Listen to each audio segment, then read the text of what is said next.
Chennai metro 2ஆம் கட்ட திட்டத்திற்கு மத்திய அமைச்சரவை ஒப்புதல்.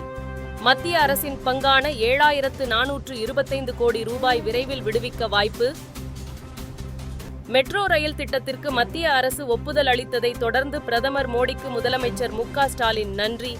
திட்டத்தை விரைவில் நிறைவேற்றுவோம் எனவும் நம்பிக்கை.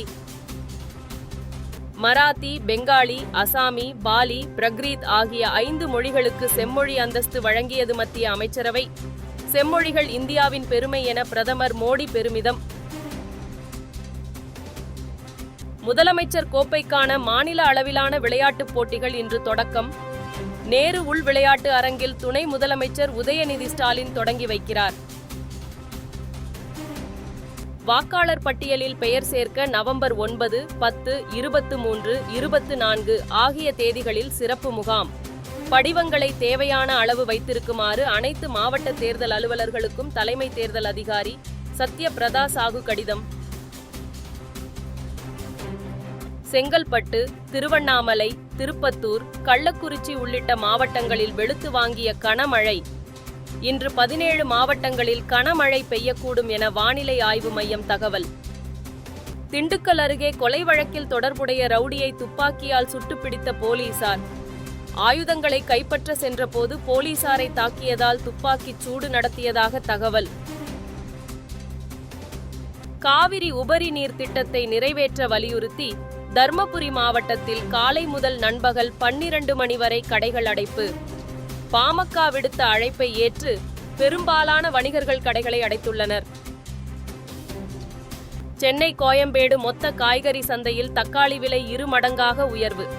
கடந்த வாரம் 1 கிலோ தக்காளி 35ற்கு விற்பனையான நிலையில் வரத்து குறைவு காரணமாக இன்று கிலோ 70ற்கு விற்பனை. திருப்பதி ஏழுமலையான் கோவிலில் வருடாந்திர பிரம்மோற்சவ விழா இன்று தொடக்கம். கோவில் வளாகம் உள்ளிட்ட அனைத்து இடங்களிலும் வண்ண விளக்குகளால் அலங்கரிப்பு. த.வெ.க.வின் முதல் மாநில மாநாட்டிற்கான பந்தக்கால் நடப்பட்டது. விக்கிரவாண்டி விசாலையில் த.வெ.க. பொதுச் செயலாளர் என். ஆனந்த் பூஜைகளை நடத்தி பந்தக்காலை ஊன்றினார். சென்னை தனியார் மருத்துவமனையில் சிகிச்சை முடிந்து வீடு திரும்பினார் நடிகர் ரஜினிகாந்த். விரைவில் திரைப்பட வேலைகளில் ஈடுபடத் தொடங்குவார் என எதிர்பார்ப்பு.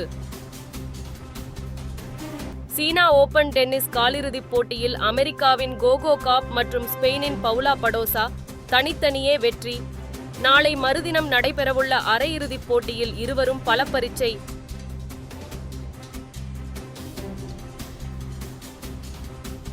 மகளிர் T20 உலகக்கோப்பைக்கான லீக் ஆட்டத்தில் இந்தியா நியூசிலாந்து இன்று மோதல். இந்திய அணி வெற்றியுடன் தொடங்குமா என ரசிகர்கள் எதிர்பார்ப்பு.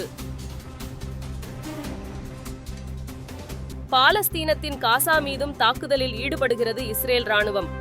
ஹமாஸ் அமைப்பினரை குறிவைத்து நடத்தப்பட்ட தாக்குதலால் காசா நகரமே புகைமூட்டமாக காணப்படுவதாக தகவல்.